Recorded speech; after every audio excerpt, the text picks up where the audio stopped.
Hey everybody, it's Christy back with another video, and we are doing another installment of the metallic watercolor series. So today we are going to talk about the Derwent metallic half pan set. So here it is.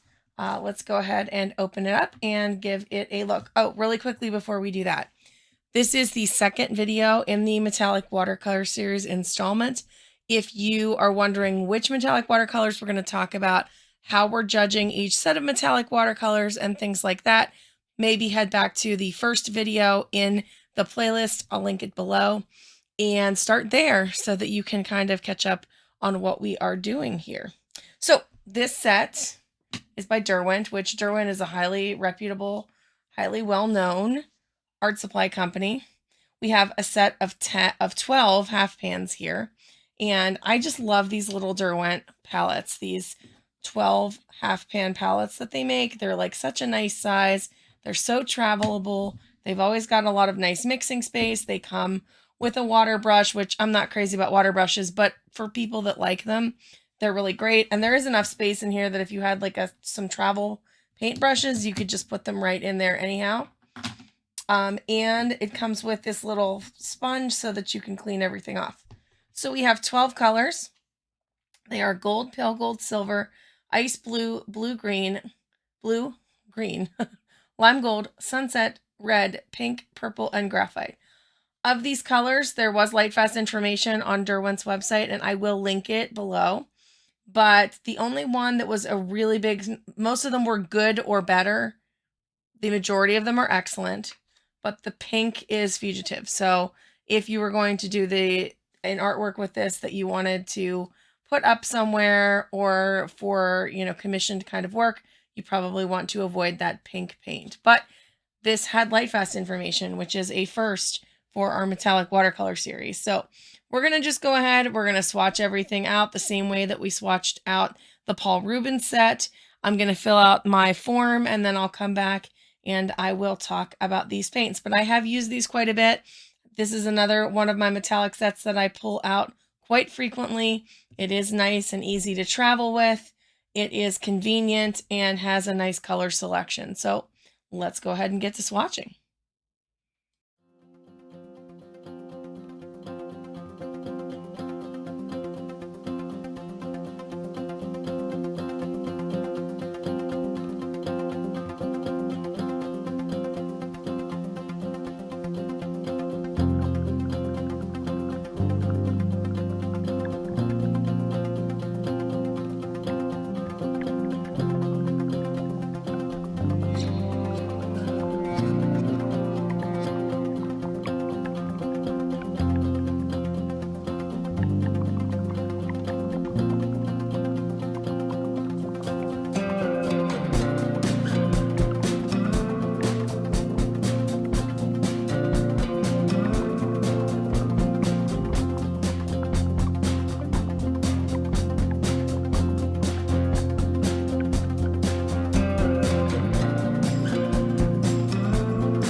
All right, so let's talk about this Derwent pan pocket set.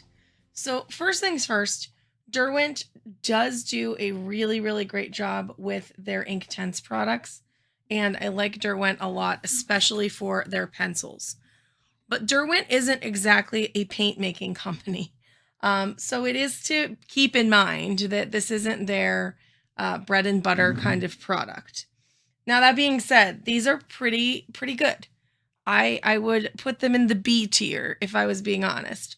They fall short of Paul Rubens in a couple of categories, but depending on what you want them for, this might be the metallic watercolor set for you. So let me talk about what I mean by that and why. Let's start by looking at the swatches. So if you take a look here, here is the white swatch, and you can see that the pigmentation on the white paper is absolutely gorgeous. Look at all of the color shifts and fun we were able to get just by using these two paint colors in our little jellyfish person, little jellyfish guy there. And that's why I do a jellyfish, because I can get some translucent things going on. I can see about layering. I can see about using it wet on wet and wet on dry, all in the same little picture. So that's kind of why the jellyfish was chosen. I also think these actually flow a little bit better than the Paul Rubens, which is surprising. And then these are colors that I mixed because one drawback to this set is that there is only 12 colors. So because there's only 12 colors and you can't buy more than that, you are missing some colors that like I traditionally really like, especially at Christmas time, like a metallic indigo, a metallic mauvey color. We don't really have a good like pinky pink. This is sort of almost it's like a permanent rose madder kind of situation, I guess. It's not a real pink. And then you also don't have like a deep green, like an evergreen as well. So that's all things that we would want to consider. And yeah, I thought on the white paper they performed beautifully. On the black paper, look at the difference in pigmentation. And this is what I mean when I talk about color versus shimmer notes. So my color versus shimmer notes here to say, on the white paper, these guys get an A+. On the black paper, these guys get a C-. Like this looks like 4 different golds, right? Doesn't look like 4 different golds here. It looks like 2 golds, a green, and an orange, but here it looks like 4 golds. Looks like 2 silvers here, but we actually have silver and this blue silver. Even the blue here is really weak on black paper. The black itself is weak on black paper. This darker, I think it's called, what, graphite? It's not particularly metallic. I don't actually think that one is very shiny at all. It's probably the weak link if I was being honest.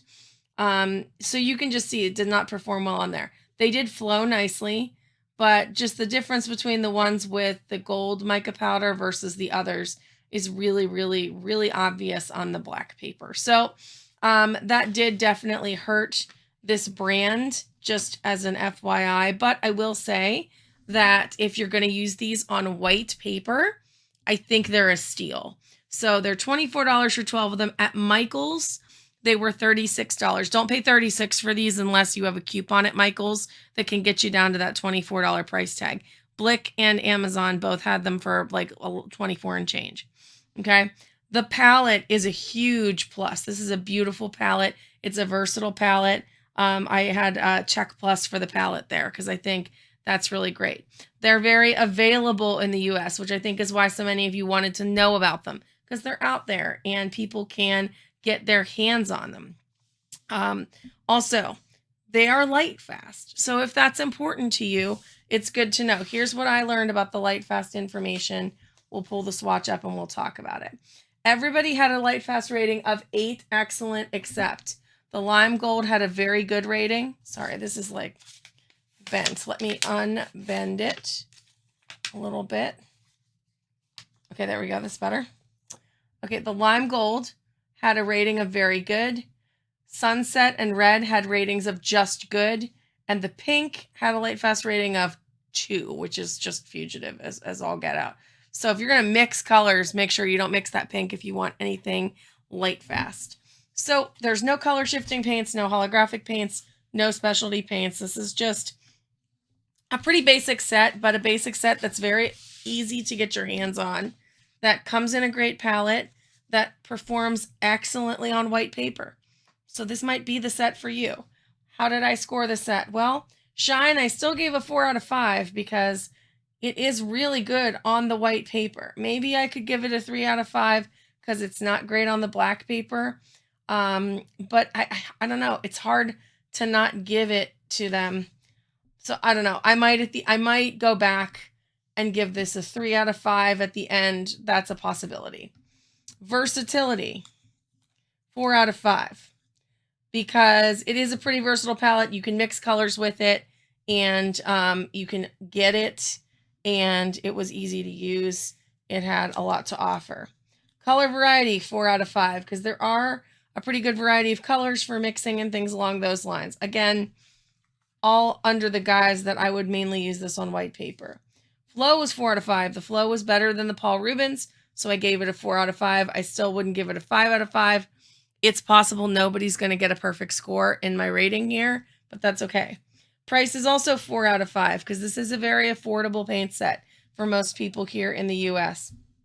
Pigmentation was a 4 out of 5. The pigment is really good on the white paper. It's not good on the black paper, but it is still good on the white paper. I'm guaranteeing you we will test some metallic sets where they look one way in the pan and both on white and black paper, they don't look good. So that is why I still gave this a 4 out of 5, which gives us a total of 24 out of 30. And I actually think right now in real time, I am going to go back and just say, no, you know what? We need a 3 out of 5 on the shine. So we're going to give this a 23 out of 30. That puts it in the C plus range if we were scoring it like a test. And as a math teacher, I mean, come on, I have to think about it that way. But I think overall, for this for a specific type of person, this palette would work for you. And I like this palette. I reach for it regularly when I'm just trying to do some accents on big pieces. It is easy to throw into a travel bag or purse for plein air painting if you were wanting it just for some highlights. So that's what I think about this Derwent metallic paint pan set. I will also say on the versatility side of things, 6 of these half pans come in a Derwent metallic mixed media set as well. So I do think that there is some difference in products out there that's good. And I have seen a lot of people do some really cool stuff with this palette. So that's what I think about this Derwent paint pan set. I do want to say really quickly before we finish I would like to compare the Paul Rubens to this just so you can see a little bit of the difference of what I'm talking about. If we put it against the Paul Rubens here, you can see that on the white paper, all of the Paul Rubens paints are still giving us color as well. So they are more expensive, but they are doing something very similar with the white paint, the white swatch. But the black swatch is where the story is told. I mean, look at how much more vibrant all of that Paul Rubens paint is on the black swatch. And this is not. You know, you can see the gold and the silver, but you're getting all of the colors of the rainbow there. And there's more colors to choose from. So again, that is a consideration. So if I had to choose between these two and I didn't care about price, I would probably still choose Paul Rubens. But if I do care about price and I'm only going to work on white paper, this Derwent metallic set may absolutely be for you. So let me know in the comments below which one you would choose or what else you would like to add to the conversation about this set of paints. And that's going to be it for me today. Hopefully this inspires you to paint something sparkly, and we will see you in the next video. Bye for now.